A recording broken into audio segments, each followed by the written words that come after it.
This past August, I pulled 14 watermelons off 3 hills in my back garden, and 6 of them weighed over 18 pounds each. The year before that, same hills, same variety, same soil. I got 4 melons, and 2 of them split open before I could even cut them. Nothing about my soil changed. Nothing about my seed changed. The only thing that changed was how I watered, and that one shift turned a frustrating season of cracked rinds and watery, flavorless fruit into the best watermelon harvest I have ever grown. And here is the part that surprises almost everyone. The mistake quietly killing most home watermelon patches is not simply watering too much or too little. It is something far more specific, tied to how this plant actually builds its root system. And once you understand it, you will never water a melon the same way again.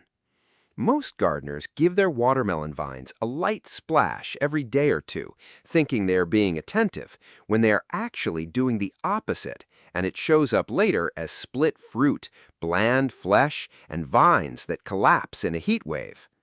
Today, I am going to walk you through exactly how I water watermelons now, the depth and rhythm that changed everything, and the one adjustment almost nobody makes in the final weeks before harvest that decides whether your melons taste sweet or bland.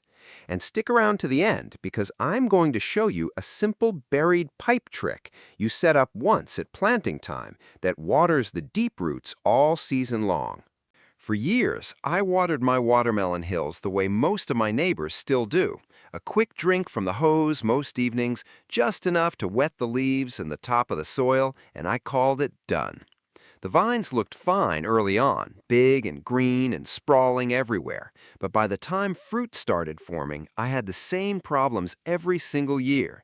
Melons that split right at the stem end, hollow, dry centers when I cut one open, flesh that looked perfect but tasted watery instead of sweet.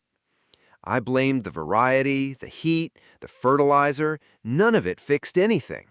What changed things was reading through some research from a university extension office about how watermelon roots are actually built. It turns out this plant runs 2 completely different root systems at once, and almost nobody waters in a way that respects both of them. Here's what nobody tells you. A watermelon plant grows a wide mat of feeder roots in the top 12 inches of soil, spreading 4 to 8 feet from the main stem. That shallow network is what pulls in most of the day-to-day water and nutrients.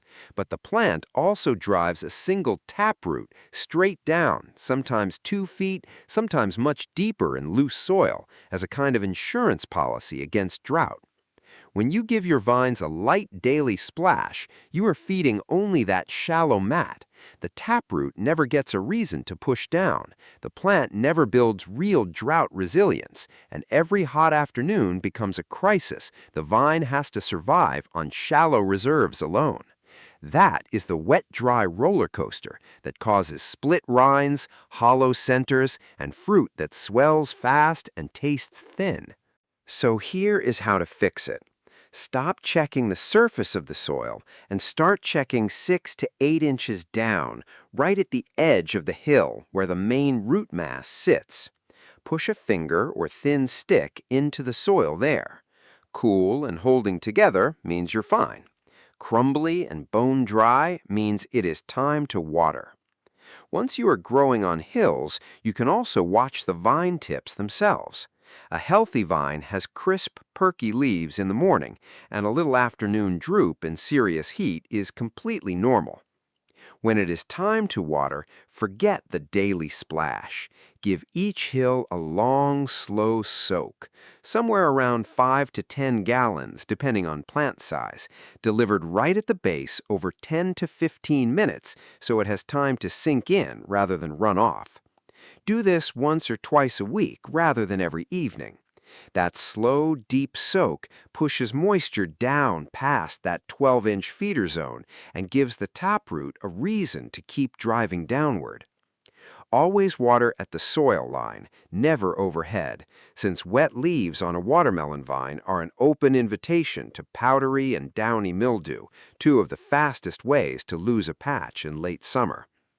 Morning watering, before 9 if you can manage it, lets any splashed leaves dry quickly in the sun. Mulch matters just as much here as the watering itself. Once vines are running, lay 3 inches of straw or shredded leaves around the hill, keeping it a few inches clear of the main stem. This single move cuts evaporation dramatically, keeps developing melons off bare soil where rot spots start, and keeps root temperatures steady through the hottest part of the day. Your rhythm should shift as the season moves along.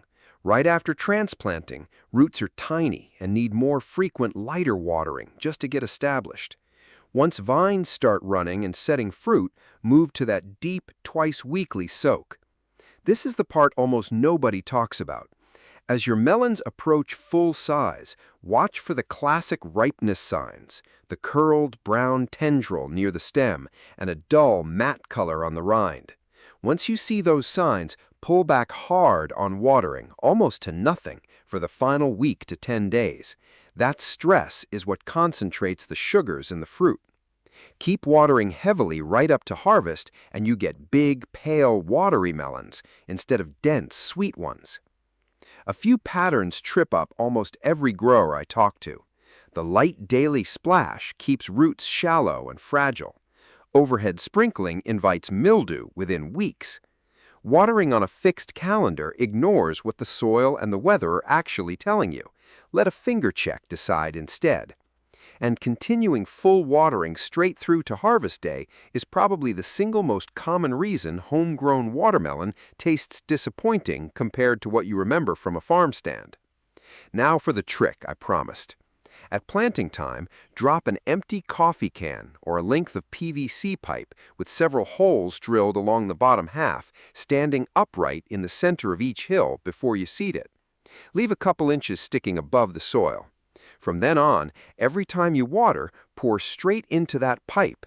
The water travels down and out near the deepest part of the root zone instead of pooling on the surface, with zero runoff and zero wet leaves. Set it once, use it all season. If you take one thing from today, let it be this.